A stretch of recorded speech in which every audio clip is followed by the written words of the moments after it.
আসসালামু আলাইকুম সুপ্রিয় শিক্ষার্থী বন্ধুরা, Asif online video YouTube channel পক্ষ থেকে সবাইকে স্বাগতম। আশা করি সকলে ভালো আছো। শিক্ষার্থী বন্ধুরা, তোমরা যারা এসএসসি ভোকেশনাল 2022-এ অংশগ্রহণকারী পরীক্ষার্থী রয়েছ, বর্তমানে 2021-এ দশম শ্রেণীতে অধ্যয়নরত আছো, তোমাদের বিল্ডিং মেইনটেন্যান্স 2 অ্যাসাইনমেন্টের সমাধান নিয়ে আসলাম আজকের ভিডিওতে। শিক্ষার্থী বন্ধুরা, আমি আবার বলছি, তোমরা যারা এসএসসি ভোকেশনাল 2021-এ দশম শ্রেণীতে অধ্যয়নরত আছো, তোমাদের পঞ্চম সপ্তাহের বিল্ডিং মেইনটেন্যান্স 2 দ্বিতীয় পত্র অ্যাসাইনমেন্টের সমাধান নিয়ে আসলাম আজকের ভিডিওতে। তো শিক্ষার্থী বন্ধুরা, ভিডিওটি না টেনে সম্পূর্ণ মনোযোগ সহকারে দেখার অনুরোধ রইল। তাহলে চলো শিক্ষার্থীরা, তোমাদের বিল্ডিং মেইনটেন্যান্স 2 অ্যাসাইনমেন্টে কী কী নির্ধারিত কাজ দেওয়া রয়েছে দেখা যাক। তোমরা এখানে দেখতে পাচ্ছ, আমরা অ্যাসাইনমেন্টের প্রশ্নপত্রে রয়েছি। আমাদের শ্রেণী হলো দশম, তোমাদের বিষয় দেওয়া হয়েছে বিল্ডিং মেইনটেন্যান্স 2 দ্বিতীয় পত্র এবং কোড হলো 6424। এছাড়া স্তর হলো এসএসসি ভোকেশনাল। তো এখানে দেখতে পাচ্ছ তোমাদের অ্যাসাইনমেন্টের ক্রমিক নং দেওয়া আছে 2, যেহেতু এর পূর্বে আরও একটি অ্যাসাইনমেন্ট দেওয়া হয়েছে, তাই তোমাদের এই উক্ত অ্যাসাইনমেন্টের ক্রমিক নং হলো 2।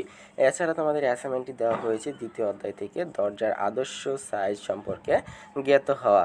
তো এখানে দেখতে পাচ্ছ যে 3টা নির্দেশনা দেওয়া রয়েছে যা তোমাদের সমাধান তৈরি করতে হবে। তো এখানে প্রথম নির্দেশনা হলো যে চৌখাটের আদর্শ সাইজসমূহের সম্পর্কে ব্যাখ্যা করতে হবে। দ্বিতীয়ত হলো দরজার পুরুত্বের আদর্শ সাইজ বর্ণনা করতে হবে।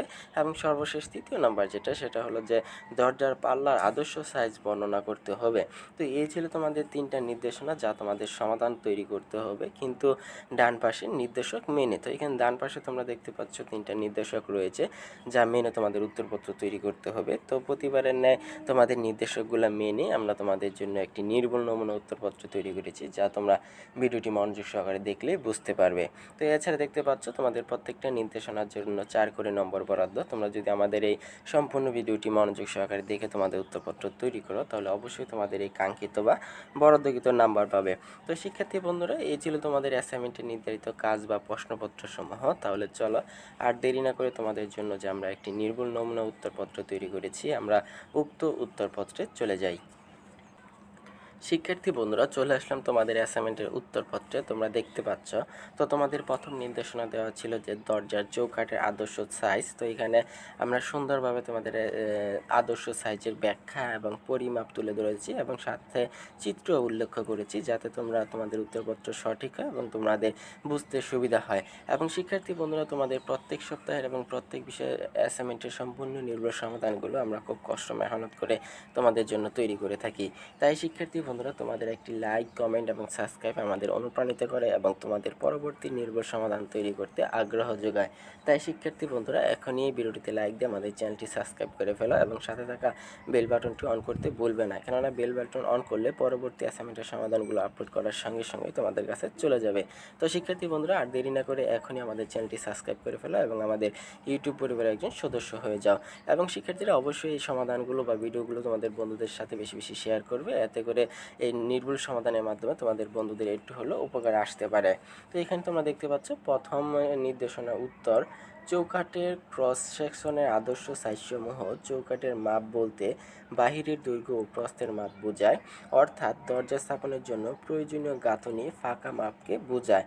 শয়নগড় দরজার চৌকাঠ সাধারণত 3 ইঞ্চি থেকে 3 ফুট থেকে 0 ইঞ্চি, পূরণ 6 ফুট থেকে 3 ইঞ্চি অথবা 3 ফুট থেকে 3 ইঞ্চি, পূরণ 6 ফুট থেকে 3 ইঞ্চি বা 3 ফুট থেকে 6 ইঞ্চি, ক্রস 6 ফুট থেকে 6 ইঞ্চি।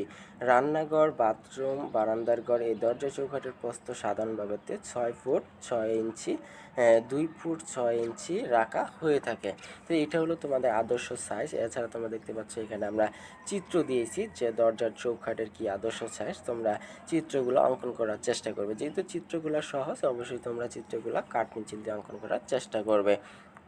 তো তারপরে দেখতে পাচ্ছ যে দরজার আকার আমরা সুন্দর করে যে আমরা দিয়েছি টেবিল আকারে, যাতে তোমাদের উত্তরপত্রটি সুন্দর এবং সঠিক হয়। তোমরা অবশ্যই এই টেবিল আকারে দরজার মাপটি তুলে ধরবে। তো এখানে প্রথমে আমরা দিয়েছি যে MKS মাপে, আরেকটা হলো FPS মাপে। তো এখানে প্রথম হলো 120 সেন্টিমিটার ক্রস 210 সেন্টিমিটার, আর FPS মাপে হলো 4 ফুট ক্রস 7 ফুট, আর এখানে হলো 110 সেন্টিমিটার বাই 200 সেন্টিমিটার, আর এখানে 3 ফুট বাই 6 ইঞ্চি 3 ফুট থেকে 6 ফুট প্রায় 6 ইঞ্চি 6 ফুট। আর এখানে 100 সেন্টিমিটার বা 190 সেন্টিমিটার 3 ফুট 3 ইঞ্চি ক্রস 6 ফুট 3 ইঞ্চি। আর এখানে 90 সেন্টিমিটার ক্রস 180 সেন্টিমিটার, তো এখানে 3 ফুট বাই 6 ফুট। আর এখানে 75 সেন্টিমিটার বাই 180 সেন্টিমিটার, এটা হলো 2 ফুট 6 ইঞ্চি বাই 6 ফুট। তো এই ছিল তোমাদের প্রথম নির্দেশনার দরজার আদর্শ মাপ। এখন আমরা চলে যাব পরবর্তী নির্দেশনায়। তো এখানে দেখতে পাচ্ছ আমরা দ্বিতীয় নির্দেশনা চলে এসেছি। আমাদের দ্বিতীয় নির্দেশনা দেওয়া ছিল যে দরজার পুরুত্বের আদর্শ সাইজ। তো এখানে আমরা সুন্দর করে প্রথমটার মতো টেবিল আকারে এমকেএস মাপে, আরেকটা হলো এফপিএস মাপে আমরা তুলে ধরেছি। শিক্ষার্থী বন্ধুরা, তোমাদের এই সকল সপ্তাহের সকল বিষয় অ্যাসাইনমেন্টের সম্পূর্ণ নির্ভুল সমাধান কিন্তু আমরা খুব কষ্ট করে তোমাদের পড়িয়ে বুঝিয়ে দেওয়ার চেষ্টা করি। এছাড়া তোমাদের এডুকেশনাল বিভিন্ন তথ্য দেওয়ার চেষ্টা করি।